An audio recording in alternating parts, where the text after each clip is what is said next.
But in हालात में अगर शत्रुबोध आपको करना है, शत्रुबोध सबसे पहले सबसे आवश्यक बात है कि आपका दुश्मन है कौन। तो क्या हम दुश्मन ठीक से पहचान रहे हैं? इनमें से दुश्मन है कौन, किसको पहले किससे निपटना आवश्यक है? लाहौर में हाफिज सईद, कराची में सैफुल्लाह कसूरी, बहावलपुर में मसूद अजहर, ये वो है जिसके ऊपर इस समय जो टेररिस्ट अटैक हुआ उसका मास्टरमाइंड ये था, ये कहा जा रहा है। हालांकि उसने डर के मारे खुद आके कहा है कि नहीं मैंने ऐसा नहीं किया, क्योंकि उसको मालूम है अब क्या होने वाला है। बहावलपुर में मसूद अजहर, रावलपिंडी में असीम मुनीर। सबसे बड़ा इनमें से वो कौन है जिसको सबसे पहले टैकल करना चाहिए? आसिम मुनीर। चौथा रावलपिंडी में आसिम मुनीर। चौथा होना चाहिए, बहुत जल्दी होना चाहिए। ये बाकी तीन जो हैं, ये मैं उठ सकता हूं? आइए प्लीज जी। ये सैफुल्लाह कसूरी, ये प्यादा है। हाफिज सईद प्यादा है। आप लोगों को बताया गया बॉलीवुड से कि कोई गया मिशन पे और हाफिज सईद इंपॉर्टेंट नहीं है, ये हमसे झूठ बोला गया है।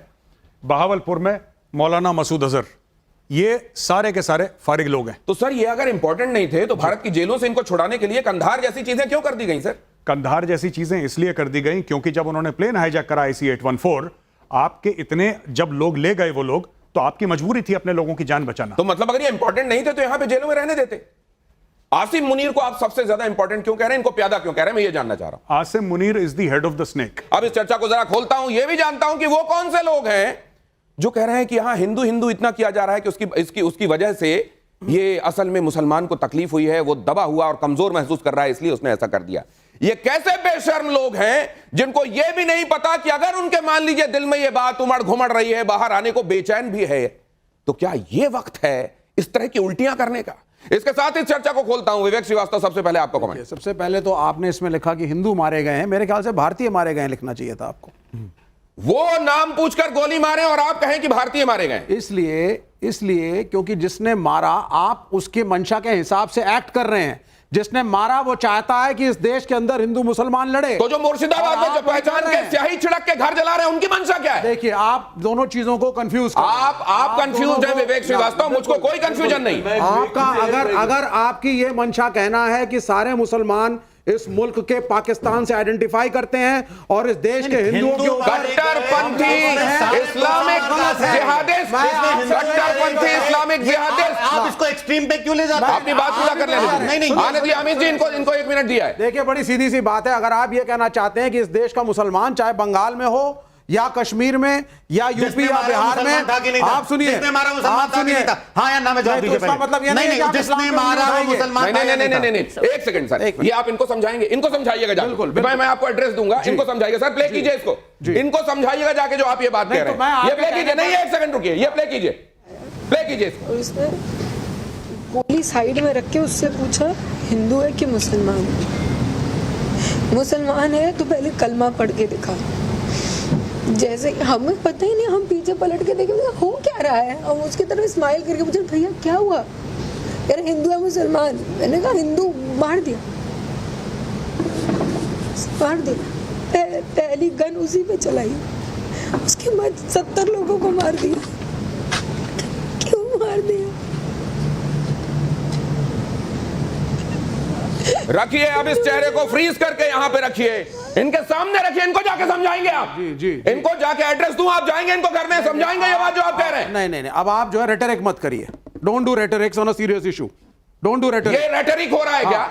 ये रेटरिक हो रहा है? ये जो बता रहे हैं रेटरिक है क्या? बिल्कुल गलत है। लेकिन अगर फॉरेन ताकतों की तरफ से कुछ लोग आते हैं, जबरदस्ती इस तरह का माहौल बनाते हैं जिससे मेरे देश में हिंदू और मुसलमान लड़े, 2 कश्मीर के मुसलमान थे। भरोसा जो इस देश के मुसलमानों पे हमने हमेशा किया वो डावाडोल हो, तो वो नहीं होना चाहिए। इनको पकड़िए। आपकी गाड़ी नागपुर में अगर खड़ी होती, विवेक श्रीवास्तव, पता नहीं गणेश जी दुर्गा जी लगाते हैं कि नहीं गाड़ी में, आपकी गाड़ी तोड़ दी गई। तो आप मुर्शिदाबाद में अगर आपका घर होता, आपके घर के आगे इंक लगी हुई होती, क्या इसमें कंफ्यूजन है आपको? क्या इसमें आपको कंफ्यूजन है? मैं कह रहा हूं कट्टर इस्लामिक जिहादिस्ट कहीं भी हो, कंडे होना चाहिए। आप उनको क्यों लपेट लेते हैं इस लिफाफे में? उनको सिक्योरिटी क्यों देते हैं आप भाईचारे के नाम पर? मैं अमित जी के पास जाता हूं। अमित जी, मैं जो है यहाँ पे ये दर्द इनके सामने रख के पूछ रहा हूं कि हिंदू मुसलमान, ये कह रहे हैं आप रेटरिक करके। 1 सेकंड, आप दर्द दिखा विवेक श्रीवास्तव, आपका टाइम फिलहाल, अब आपकी बारी।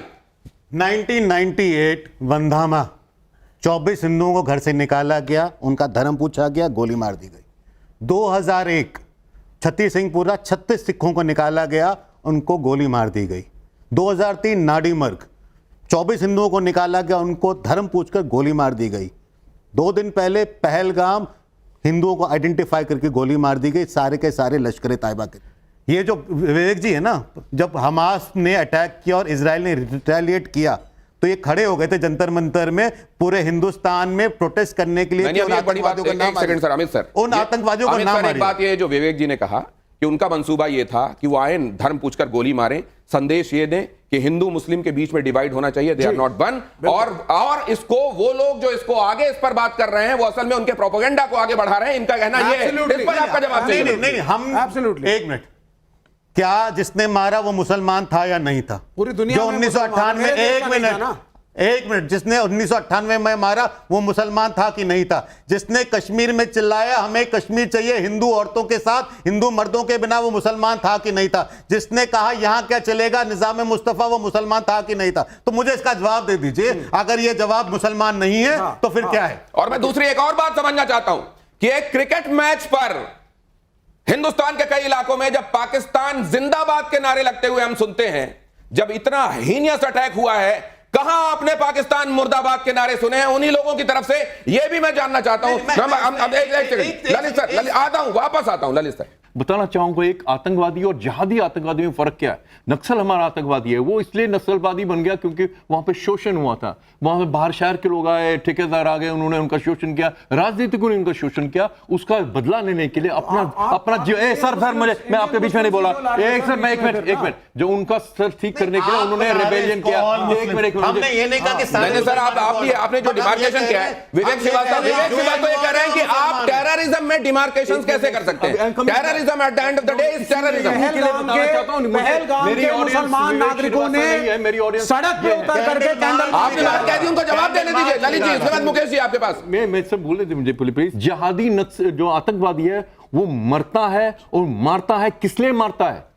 वो मरता भी है, मारता भी है इसलिए क्योंकि उसको आध्यात्मिक सुकून मिलता है। आप फौजी की हैसियत से ये सब होते हुए देखते होंगे। हम जीवन में कोई काम करते हैं, अच्छा जिसको मानते हैं या बुरा मानते हैं, वो हमारे वैल्यू सिस्टम, हमारे अंदर क्या इनकलकेट किया गया है उससे तय होता है जी। अब अगर किसी को यह सिखा दिया जाए कि खून खराबा ही तुम्हारे लिए ठीक है, तुमको इस काफिर को मारना ही तुम्हारे लिए ठीक है, तो इस वैल्यू सिस्टम का, इस तरह के वैल्यू सिस्टम का क्या किया जाएगा? वही जो आसिम मुनीर ने कहा वो उसी का तो वैल्यू सिस्टम है। ये जो 2 नेशन थ्योरी है वो पाकिस्तान का वैल्यू सिस्टम है। वहां पे सिर्फ आसिम मुनीर की गलती नहीं है जो इंडियन मीडिया बोल रहा है 3 दिन से कि आसिम मुनीर ने ये बोल दिया। वहां पे क्लास 6 से पढ़ाना शुरू करते हैं कि हिंदू जो है, जो काफिर है, वो गलत है, वो आपको धोखा देगा, वो आपकी पीठ पे छुरा डालेगा। ये क्लास 6 के बच्चों को पाकिस्तान स्टडीज है। नहीं तो सर एक बात बताइए, ये विवेक श्रीवास्तव जो कह रहे हैं कि कट्टरपंथी लोगों के एजेंडे को बढ़ावा देने वाली बात, तो इस फ्रेटर्निटी में क्या सारे लोग जो इस विचारधारा पर चलते हैं वो सारे ही ऐसे होंगे, या असल में सारे लोग ऐसे नहीं हैं? उनमें कुछ लोग हैं जो कट्टरपंथी हैं, जो इस तरह की मानसिकता रखते हैं, बेशक वो उसी धर्म से ताल्लुक रखने वाले। देखिए, कहीं पर भी सारे लोग, किसी भी रिलीजन के सारे लोग एक जैसे नहीं होते। प्रॉब्लम कुछ और है। प्रॉब्लम सिर्फ इसकी नहीं है। प्रॉब्लम यह है, जैसे आपने बोला कि यू हैव योर एथिकल, एक एथिकल आपके कंसिडरेशंस होते हैं। आपके लिए क्या ठीक है, आपके लिए क्या पाप है, क्या पुण्य है, राइट? आप किस प्लेटफॉर्म में या किस मापदंड से उनको जज कर रहे हैं? अगर आपका ये मॉरल मापदंड है कि मैंने काफिर का गला काटना है और यह सवाब का काम है, तो आपके लिए ठीक है, ये आपके लिए ठीक है। बिल्कुल, क्योंकि आपके लिए ठीक है, मेरे लिए ठीक नहीं है। एंड आप देखिए ना लंदन में, तो फिर ये बात उससे भी आगे जाती है। फिर ये एक आतंकी हमले तक महदूद बात नहीं है। इस सवाल पर कि वहां पर जो मारे गए वो हिंदू था, हिंदुस्तानी था या इंसान था, मैं कहूंगा कि तीनों थे। चौथी, अगर मैं वो जो लड़की वो बैठी हुई थी अपने पति के साथ एक लाश के साथ, मैं उससे पूछूं कि ये कौन था, तो वो आंसू बहा के यही कहेगी कि मेरा पति था, ये मेरा पति था। उसे मारा किसने? एक मुसलमान ने, एक आतंकवादी ने, और आतंकवादी के पीछे खड़े पाकिस्तान ने। और मैं पूछूं कि इसको किसने मारा? तीनों ने मारा। मुसलमान ने भी मारा, आतंकवादी ने भी मारा, पाकिस्तान ने भी मारा। तो मैं क्या करूं? एक हिंदुस्तानी के नाते, एक भारतीय के नाते मैं इसको टैकल करूंगा प्रॉब्लम को, और उस जो असली जड़ है, जिसको मैंने पहले भी कहा आसिम मुनीर, उस जड़ को उस जड़ को परमानेंट इलाज के लिए काम करना चाहिए हम सबको, मेजर गौरव को, मेरी आर्मी को, मेरी नेवी को, मेरे एयरफोर्स को। ये परमानेंट सॉल्यूशन के लिए काम करना चाहिए और उस ये कम जब से आप कम बात उस कह रहे हैं POK सर, का तो नामो निशान मिटा नहीं देना चाहिए, बल्कि अपने कब्जे में कर लेना चाहिए। जहां पर ये जिस तस्वीर के हवाले से आप बात कर रहे हैं सर, ये तस्वीर क्या कभी इस जगह ये जरा दिखाइए। 19 तारीख को जिसकी शादी हो रही है, विवाह हो रहा है, 22 अप्रैल को उसको ये दिन देखने को मिल रहा है। ये इस तस्वीर का हवाला दिया जा रहा है।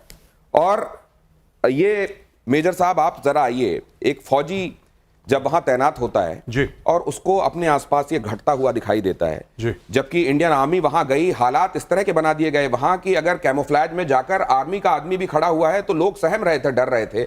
इस तरह के हालात बना दिए गए। और ये जो विवेचना अभी हो रही है कि इनके लिए इनके ये पति भी हैं जी, इनके लिए इस देश के सैनिक भी हैं, इनके लिए ये हिंदू भी हैं, और जिसने मारा वो मुसलमान भी है, वो आतंकवादी भी है, वो पाकिस्तानी भी है। तो फिर एक धारणा क्या बनाई जाए इस पूरे विषय के संदर्भ में?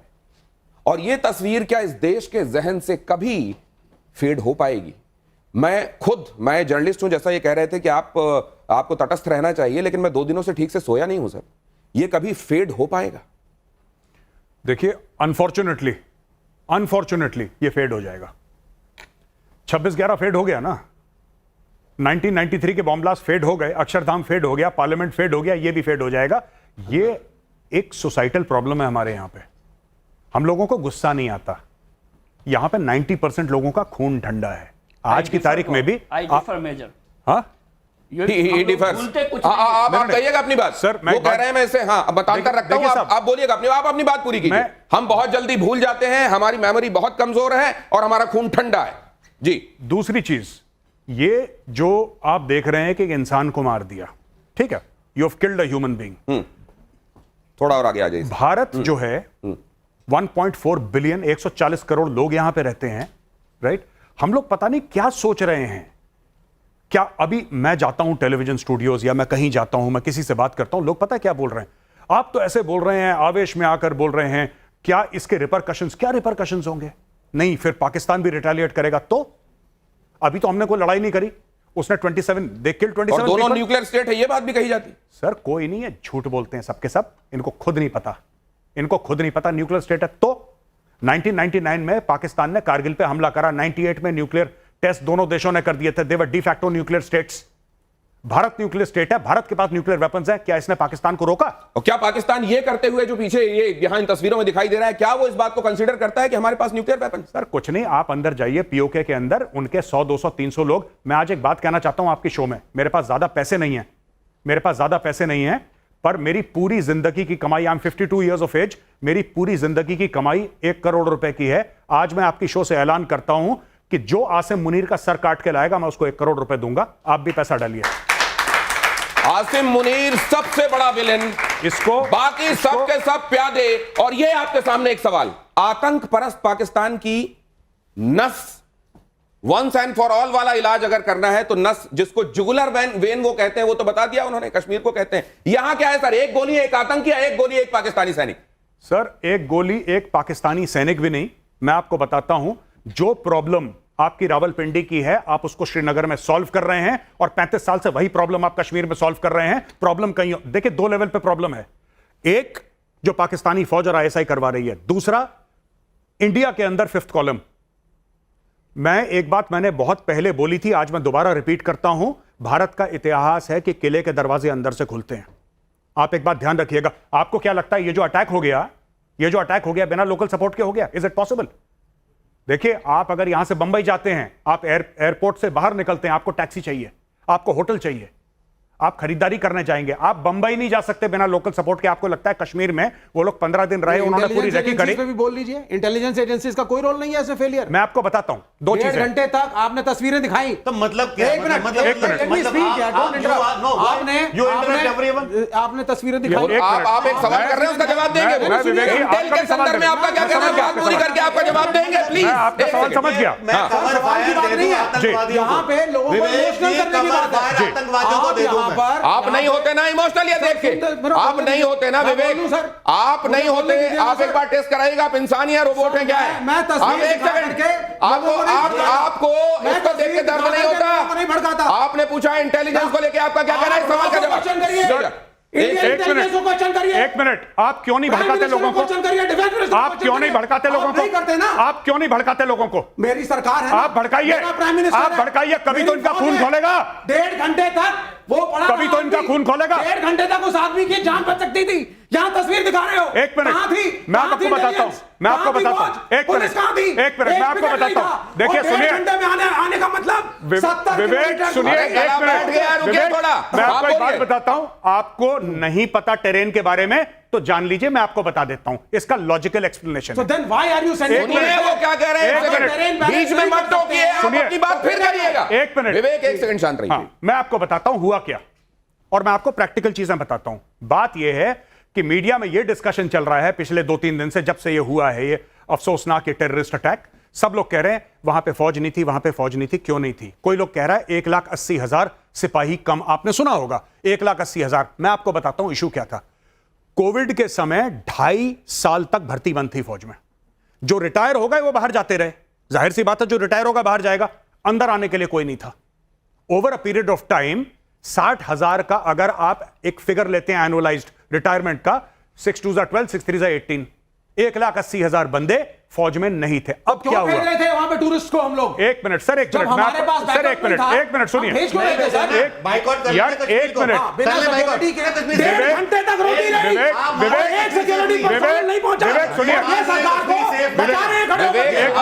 एक मिनट, आप बात पूरी होने नहीं दे रहे। विवेक सुनिए, एक मिनट, बात तो उससे भी आगे निकल गई है कि क्या वहां पर इलेक्शंस होने चाहिए थे, क्या इतनी जल्दी इलेक्शंस वहां होने चाहिए थे, ये भी एक सवाल है। एक सेकंड रुकिए विवेक, बात पूरी होने दीजिए। बच सकता था दिनेश जी, वो आदमी बच सकता था। आप क्वेश्चन करिए सरकार को, देखिए रोको क्वेश्चन करिए। विवेक क्या आप शांत होंगे थोड़ी देर? वो अगर कश्मीर में गया होता ना, आपके दोस्तों के पास नहीं गया होता तो क्या दिल में, क्या दिल में, आप रोना नहीं है, क्या दिल में? वो देख के आप बता रहे थे कि हिंदू मुसलमान नहीं है, जो वो खुद अपने मुंह से बोल रही है।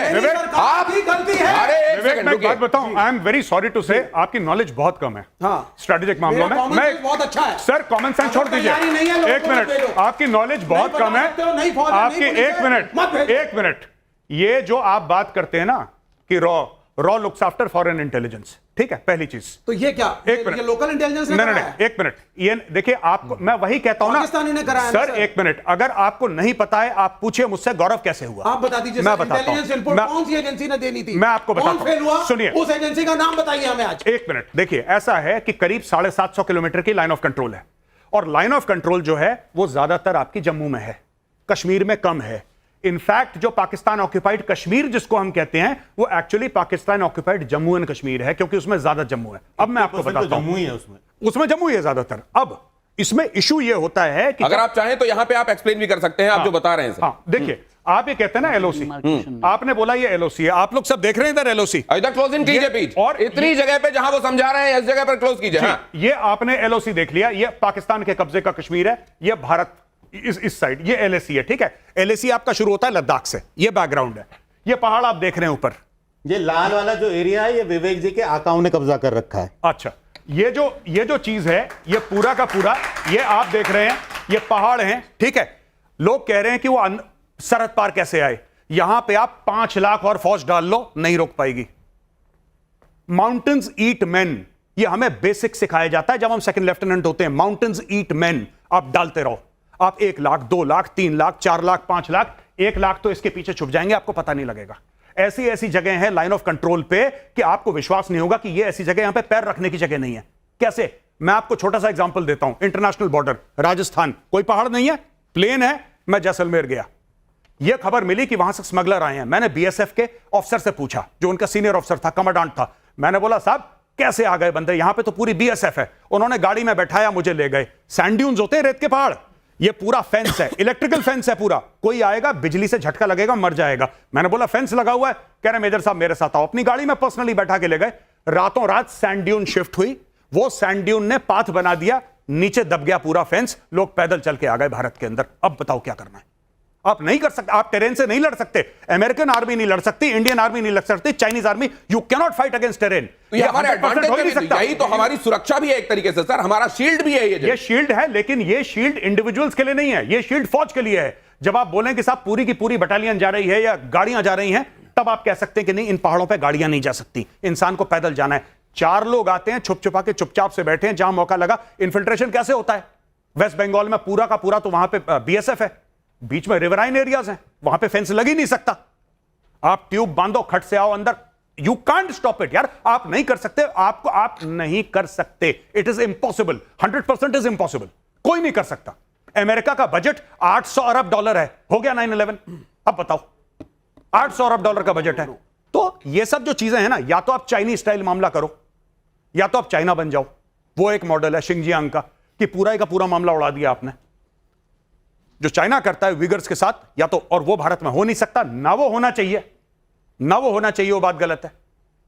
तो देखिए, तो ये अगर मान लीजिए अभी किसी समय जब भारत उपयुक्त समझता है जी, उस समय अगर यहां पर ये असल में तस्वीर ये ज्यादा अच्छे से समझा रही है जी। अगर मान लीजिए हम अपनी एलओसी को यहां हॉट करते हैं जी, तो इसके रेमिफिकेशंस क्या होंगे? अगर हम ये एलओसी खोल देते हैं, अगर हम अपनी गन्स खोल देते हैं, तो इसके 2-3 रेमिफिकेशंस होंगे। पाकिस्तान को डर लगेगा कि भारत अंदर आने वाला है, चाहे भारत अंदर जाए ना जाए, चाहे भारत पीओके में जाए ना जाए। सबसे पहले पाकिस्तान यह करेगा कि जो ड्यूरन लाइन का इलाका है, ड्यूरन लाइन बॉर्डर है अफगानिस्तान और पाकिस्तान के बीच में, मोर्टाइमर ड्यूरन एक अंग्रेज था जिसने ऐसी लाइन खींच दी, वो तब से बॉर्डर हो गया, जिसको अफगान नहीं मानते, राइट। और पूरी पाकिस्तानी फौज, I mean literally 30 to 40% of Pakistani army is deployed along the Durand Line, including levies, including rangers, सब लोग वहां पे हैं, ठीक है। अगर आपका लाइन ऑफ कंट्रोल पे प्रेशर आता है, पाकिस्तान वहां से अपनी फौजें उठा के यहां पे डालेगा, क्योंकि उसको इंडियन इनकर्जन लगेगा कि अब हिंदुस्तानी आ गए। तो उधर टीटीपी क्या करेगा? टीटीपी, हाँ, टीटीपी हैप्पी दिवाली करेगा वहां पे। टीटीपी क्या करेगा? रोज मारेगा उनको, अभी भी मार रहा है। इसलिए तो मैं कह रहा हूं, इसीलिए मैं चिल्ला चिल्ला के सारे टीवी चैनल्स पे कह रहा हूं कि लाइन ऑफ कंट्रोल हॉट। आपको कुछ करना नहीं है, आपको यहां से सिर्फ बोफोर्स खोलनी है। उनका नीलम झेलम डैम है 30-35 किलोमीटर दूर, आप मारो वहां पे बोफोर्स, उनका डैम तोड़ दो। Why hasn't the government acted till now? Government did act, इस पे हुआ है, नीलम झेलम पे गोले गिरे हैं बोफोर्स के, आज से 3-4 साल सर, ये आपकी लॉजिक के हिसाब से तो जी, वो बड़ा एक क्वेश्चन मार्क होता है। साहब मोदी साहब आए तब से टेररिज्म रुक गया, आतंकवाद समाप्त हो गया। आप कह रहे हैं आतंकवाद रुक ही नहीं सकता, क्योंकि मैंने आतंकवाद रुक सकता नहीं बोला मैंने। फिर आपने क्या बोला? मैंने ये बोला कि किसी भी देश में, हाँ, नहीं आप इसकी बात करिए, मैं सुनिए, मैं आपको स्पेसिफिकली इसी की बात बता रहा हूं। Stop infiltrators or not? No country can stop it, China can't stop it. No, I am not talking about China, don't again. नहीं, आप जो है मोदी सरकार को प्रोटेक्शन दे रहे हैं, यार देखिए, सुनिए, तो फिर एक मिनट सर, इनको ले जाइए, इनको ले जाइए, टेरेन दिखा के लाइए। साउथ एक्स नहीं, आप मेरे साथ चलिए।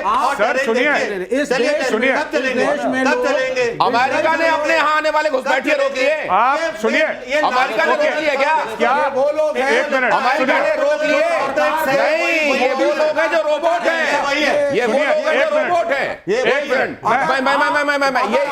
मैं सर, आप अपनी जगह पे आए, मैं आपको वापस। मुकेश जी अगर देखिए, ये बात सच है कि 100% एब्सोल्यूशन में कुछ नहीं किया जा सकता। तो क्यों कांग्रेस की सरकारों पे उंगली उठाते थे कि एब्सोल्यूशन में? आतंकवाद? अच्छा एक सेकंड, आपने इनको कहा ना, आपने इशारा करके कहा ना ये लोग, अब मैं इनके पास जाता हूं। एक सेकंड, पहले का कश्मीर और मोदी सरकार के बाद का कश्मीर, अभी इन्होंने बताया था कि अगर एक पेशेंट पूरी तरह से आईसीयू में है तो ये कह रहे हैं आज दौड़ने क्यों नहीं लग रहा है जैसे उस समय दौड़ रहा था। आपके हिसाब से कश्मीर आज बेहतर है कि नहीं है? एक सेकंड, आज कश्मीर पहले के मुकाबले बेहतर हुआ कि नहीं? जो लोग समझते हैं बेहतर हुआ है वो हाथ उठाएं। इसका जवाब बच्चों को बच्चों को मत बरगलाइए। एक मिनट, आप लोगों में से कितने लोग वोट देते हैं? मोदी की बैटिंग आप लोगों में से कितने लोग वोट देते हैं? सर ये बच्चे नहीं है, ये वोट देते हैं, सरकार चुनी है इन लोगों ने। कितने लोग कम्युनिस्टों को वोट देते हैं? दिनेश, बस ये सच्चाई है, आइडियोलॉजी। अब देख लिया आपने, ये पूरा इसका जवाब हाँ, एक सेकंड, मुकेश जी से सवाल, मुकेश जी से सवाल था सर। विवेक सर, आप बीच में मत कूदा कीजिए प्लीज सर। मैंने अपनी जर्नलिज्म की शुरुआत 1991 में जब की थी और सोपोर का दौरा किया था, उस समय सोपोर की दुकानों के बीच में सिक्योरिटी फोर्सेस को गलियारे बनाने पड़े थे आतंकवादियों से लड़ने के लिए। और जब मुझे बीएसएफ के लोग वहां ले गए थे तो पापा 2 नाम का एक टैंकर था जिसमें बैठा के ले गए थे और उन्होंने कहा था कि अब हम सोपोर में घुसने वाले हैं, बारिश होने वाली है। मैंने कहा बारिश तो बादल नहीं आए, लेकिन सोपोर में घुसते ही टंग टंग टंग टंग टंग उस पर गोलियां बरसने लगी थी। और मैंने कहा था कि ये गोले नहीं ओले पड़ रहे हैं, ये बारिश नहीं ओले हैं। तो उन्होंने कहा था कि ये आतंकवादी हैं।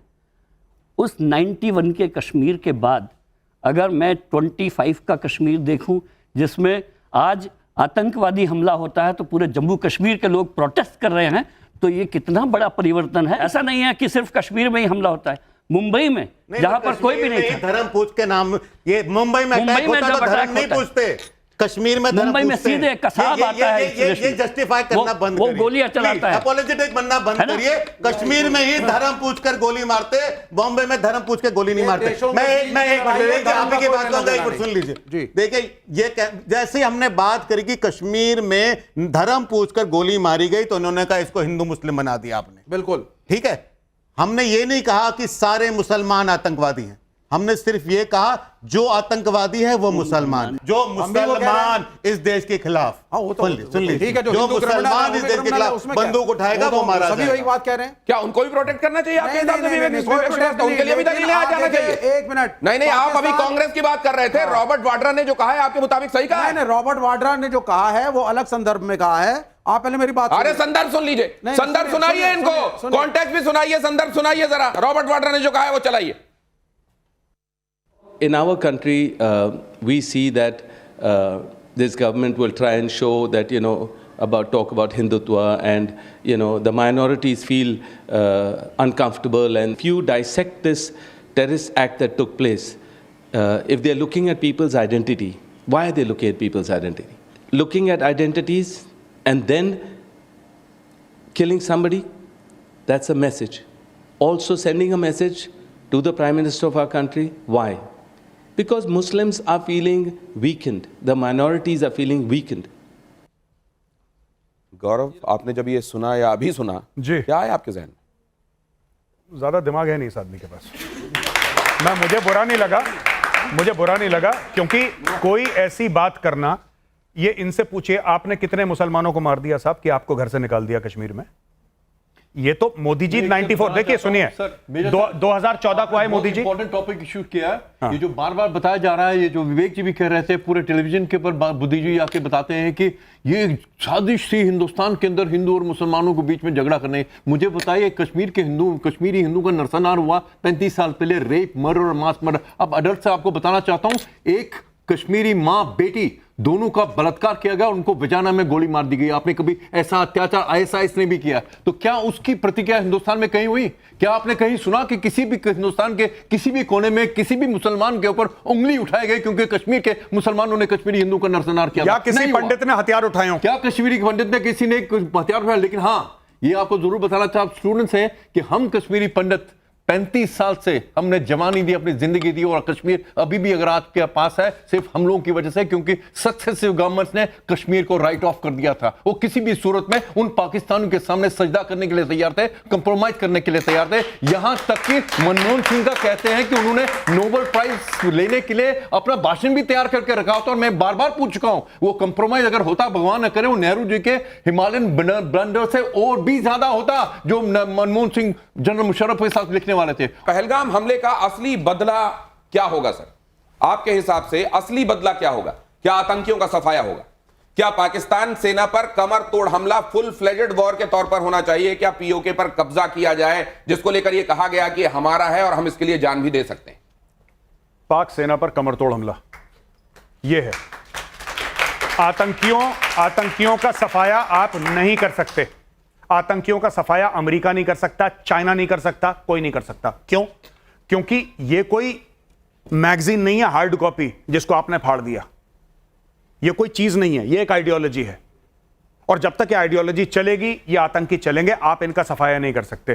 पाकिस्तानी आर्मी सामने विजिबल है, पाकिस्तानी आर्मी इसको ऑक्सीजन देती है। जब आप पाक सेना पर कमरतोड़ हमला करेंगे तब जाके मामला सेट होगा। देखिए आतंकी क्या है, मैं आपको एक अगर 30 सेकंड हो, मैं एक बार अनंतनाग गया था, मैंने वाकया पहले भी सुनाया है। छोटी सी लड़की थी, 5, 6, 7 साल की रही होगी वो लड़की। उससे मैंने पूछा, तो मैं टॉफी लेकर जाता हूं तो बच्चे जय हिंद बोलते हैं, उनको ऐसे है कि टॉफी दे दी तो जय हिंद बोल दिया, स्कूल के बच्चे। तो कोई कहता है मैं डॉक्टर बनूंगा, लड़का कहता है मैं इंजीनियर बनूंगा, लड़की छोटी सी हिजाब टाइप का पहनी थी सर के ऊपर। बेटा आप क्या करोगे?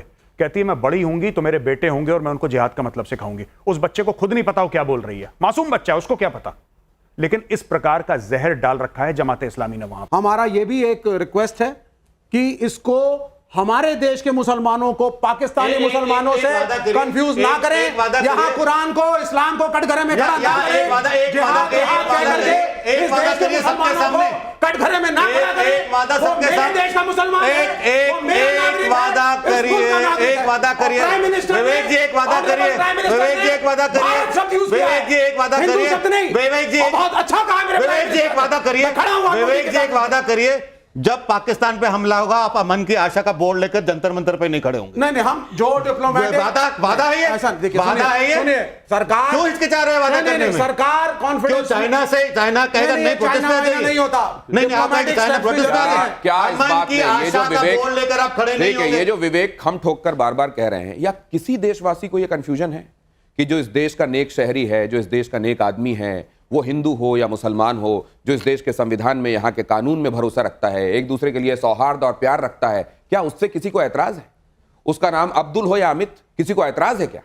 लेकिन अगर धर्म पूछकर घरों के आगे स्याही लगा दी जाएगी कि हिंदुओं के घर हैं, लोगों को मार दिया जाएगा, अगर नाम पूछकर गोली मार दी जाएगी, तो आपका ध्यान ये नहीं जाएगा क्या कि किस धर्म के मानने वाले हैं जो धर्म के नाम पर ये जस्टिफाई कर रहे हैं? क्या आपका ध्यान इस तरफ नहीं जाएगा? ये इतनी सीधी सी बात का विवेक समझ में नहीं आ रही। अब आगे जरा आइए, माइकल रूबिन सर, सर आ जाइए, सर आ जाइए, आ जाइए सर, जरा ये माइकल रूबिन हैं, पेंटागन ऑफिसर हैं, ये वही बात कह रहे हैं जो आपने कही है जी। ये थ्रेट अगर असल में किधर से आ रही है, ये सोर्स समझ में आ रहा है। और अब अगर हम उस स्थिति में आ गए हैं कि अब जुगलर वेन काटनी है जी। आसिम मुनीर को उन्होंने ओसामा बिन लादेन से कंपेयर किया है, इसका एक ग्लोबल रेमिफिकेशन था सर, क्या इसको भी उसी तरह अमेरिका देख रहा है? सर ऐसा है कि यही बात जब मैं कहता हूं तो मुझे कहते हैं कि कवर फायर दे रहे हैं। ये गोरा आदमी कहता है कि क्या बात है, देखो इसका नाम माइकल रूबिन है। उन्होंने ये भी कहा है कि ये महलों में रहता है, हाँ। ये गुफाओं में रहता है, हाँ। बस यही ये रहता था, हाँ। बस यही फर्क है, वरना एक ही जैसे लोग हैं। मैं भोले शंकर से प्रार्थना करूंगा कि ये भी बहुत जल्दी था हो जाए जिसको आप है कह रहे हैं, ठीक है। और दूसरी एक बात ये है, माइंडसेट सेम है। इसको छुपाने वाला कौन था? इसके 3 आर्मी चीफ पहले वाला। आप समझ रहे हैं रिलेशन?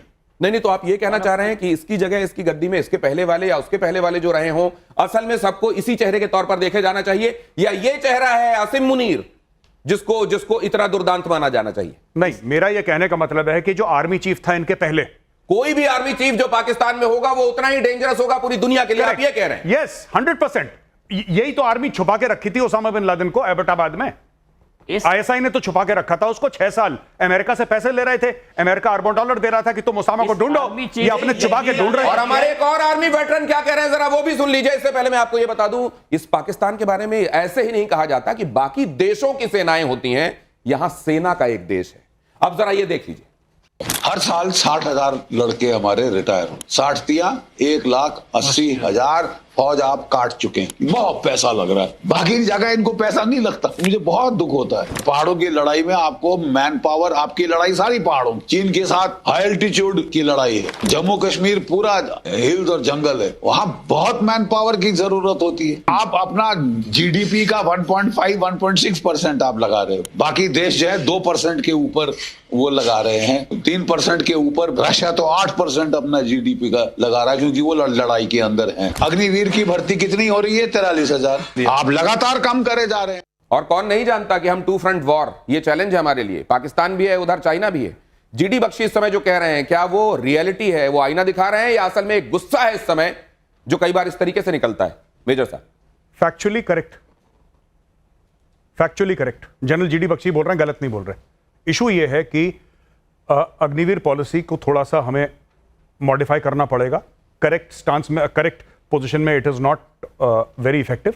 और दूसरी चीज है कि ये जो, यही बात मैंने बोली जब बोला ना कि विवेक ने पूछा कि इन्फिल्ट्रेशन कैसे होता है, यही बात जनरल जीडी बख्शी बोल रहे हैं कि आपको माउंटेन्स ईट मैन, आप 4 लाख लगा दो गायब हो जाएंगे, आपको पता नहीं लगेगा। पुंछ में ऐसी जगह है। अब कंपैरिजन में देखिए, एब्सोल्यूशन में अगर हम बाकी चीजें नहीं देख रहे हैं तो इसको ही मत देखिए। नहीं, क्या इस सरकार के समय ऐसा हो गया? क्या इस सरकार के समय ऐसा हो गया है? क्या पहले से चीजें बेहतर हुई हैं और बेहतर करने की जरूरत है, या इस सरकार के समय ऐसा हो गया? नहीं, चीजें काफी सारी बेहतर हुई हैं। ये अग्निवीरों के बारे में बात कर रहे हैं, क्या चीजें बेहतर हुई हैं? हां, मैंने कभी अपने जीवन में इतने हथियार आते नहीं देखे जितने आज देख रहा हूं, आज तक नहीं देखे मैंने। आपने जो बोला है ना कि सिर्फ 25% का इंटेक है, आपको उसको बढ़ाना पड़ेगा, आपको कुछ और इंसेंटिव्स देने पड़ेंगे। वो प्रहार जिसमें सबसे ज्यादा चोट लगे, आपके हिसाब से क्या होना चाहिए? सबसे ज्यादा चोट लगे जो पाकिस्तानी पंजाबी फौजी है, उसकी लाशें गांव में जाएं, वो सबसे चोट वाला ये प्रहार होना चाहिए। जब इनके रोते बिलखते उनके घरों से चीखे निकलें कि ये I am saying Pakistani Punjabi, I am not saying Baloch, I am not saying Pashtun, मैं सिंधी मुहाजिर नहीं बोल रहा, मैं कह रहा हूं पाकिस्तानी पंजाबी, सियालकोट का, गुजरावाला का, लाहौर का। जब इनके घरों में खाकी वर्दी की लाशें जाएंगी तब आपके कश्मीर में शांति होगी। आप एलओसी में क्योंकि एक कंपनी कमांडर की हैसियत से काम कर चुके हैं, देखिए आप क्या क्या क्या बताना चाहेंगे हमारे दर्शकों को, हमारी ऑडियंस को? कंपनी कमांडर के अंडर 120 लोग होते हैं, तो company commander is not a senior profile, ना ना, मैं वो नहीं कह रहा। Junior profile. जहन में क्या आता है? ये प्लान होना चाहिए। जहन में यह आता है कि अगर आपको पाकिस्तान की जमीन कैप्चर करनी पड़ेगी, एक दिन ऐसा नहीं आएगा कि आपने बोला पूरा पीओके आपने ले लिया, लेकिन पीस मील बाय पीस मील, चाइनीज करते हैं ना सलामी स्लाइसिंग, ये ले लिया वो ले लिया। आप सलामी स्लाइसिंग क्यों नहीं कर रहे जो चाइनीज कर रहे हैं? जो प्लान करता है, जो पैसा देता है, जो ट्रेनिंग देता है, जो आइडियोलॉजिकल इंडोक्ट्रिनेशन देता है, उसको आपने नहीं मारा। आपने किसको मारा?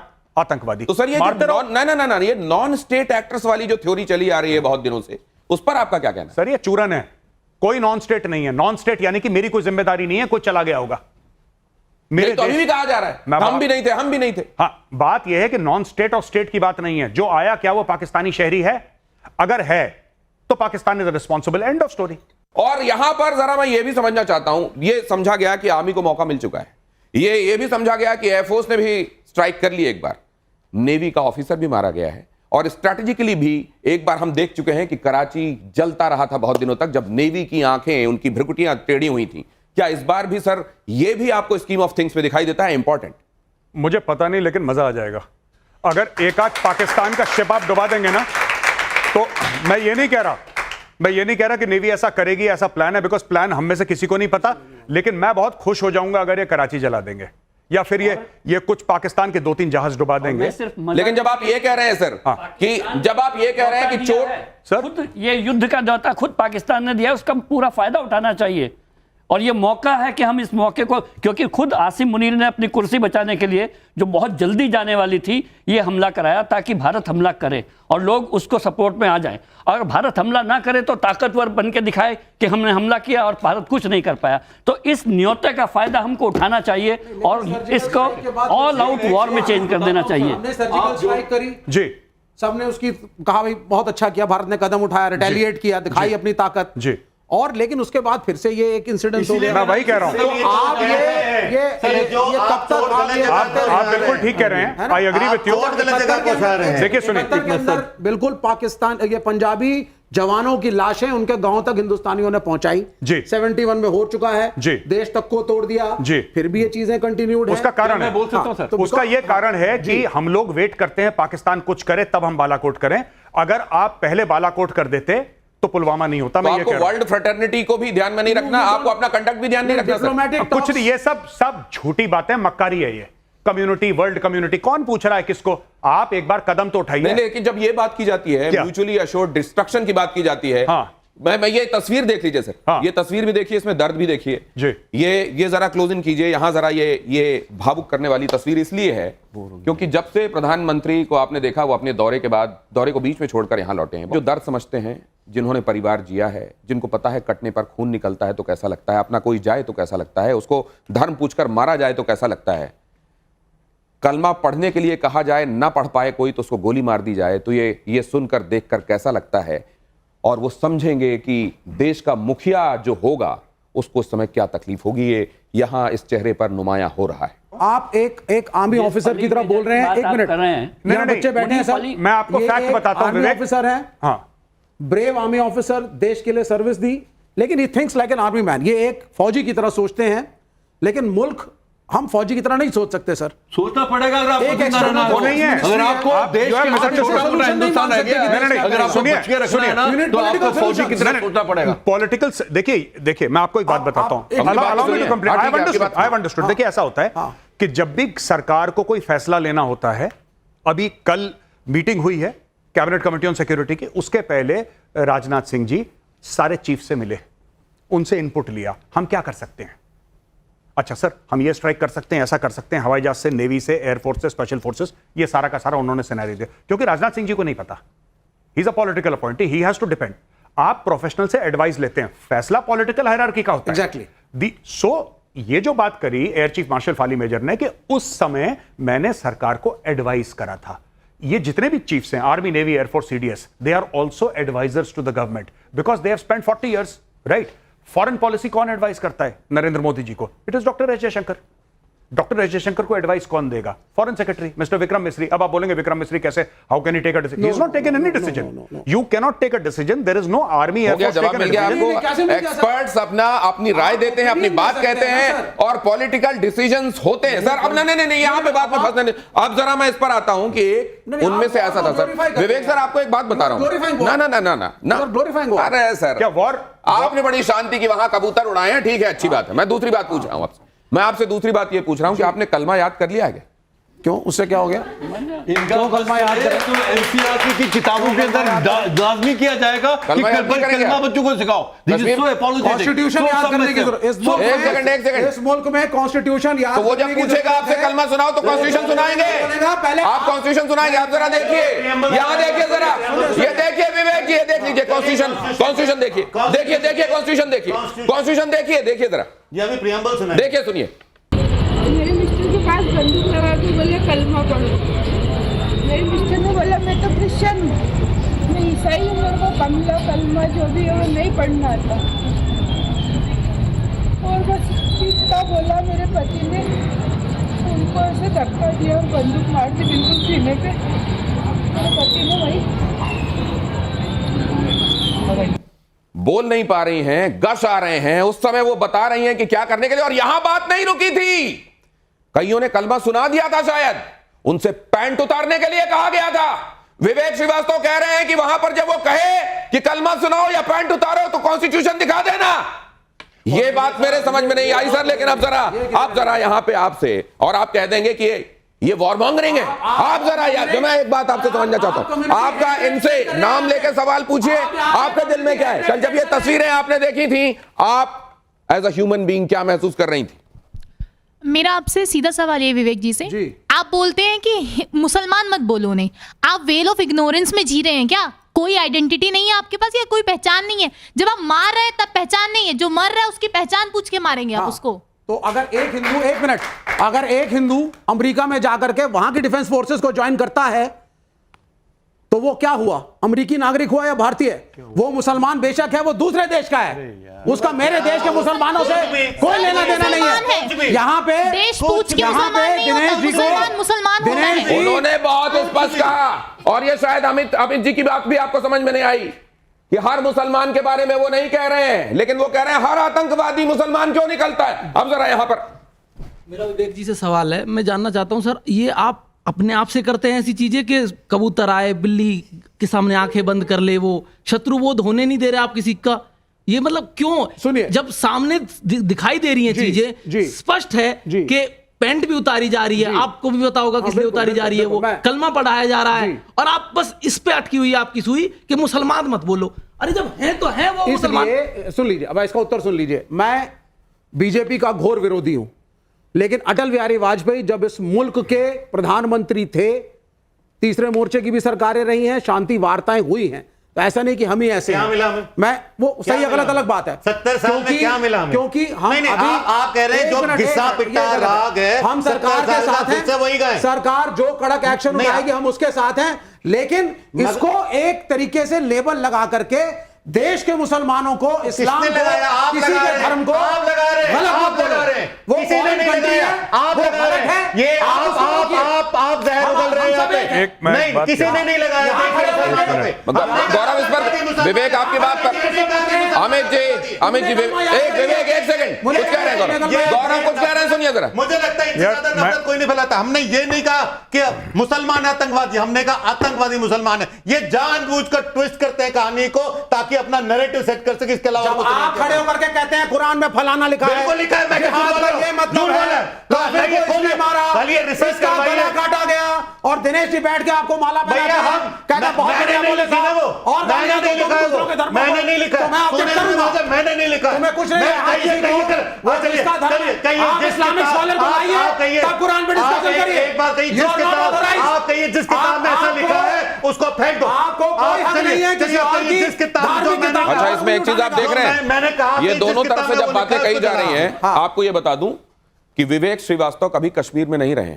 गए ही इनके नहीं। पुरखों ने कश्मीर में झेला है, देखा है, और उसके बाद बात कर रहे हैं। तो कौन यहां पर झेले हुए को बता रहा है और कौन नैरेटिव सेट कर रहा है, ये आप तय कीजिएगा। लेकिन जरा नहीं, मैं यहां पे कुछ सवाल, अब बहुत देर से इनके ऑडियंस के सवाल नहीं हुए।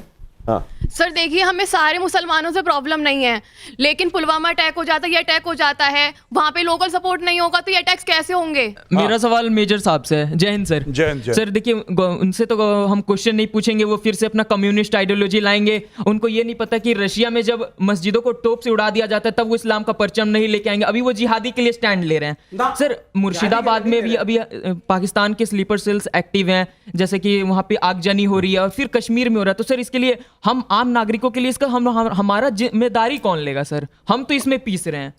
जिम्मेदारी कौन लेगा? देखिए, मैं एक बात बताऊं, शायद बहुत देर के बाद किसी ने ऐसा सवाल पूछा है जिसका आंसर मेरे पास नहीं है, क्योंकि आपने एक ऐसा सवाल पूछा है जो इतना मुश्किल है, yet it is so simple. मैं आपको एक बात बताता हूं। देखिए, प्रॉब्लम है हिंदुओं में, बहुत ज्यादा प्रॉब्लम है।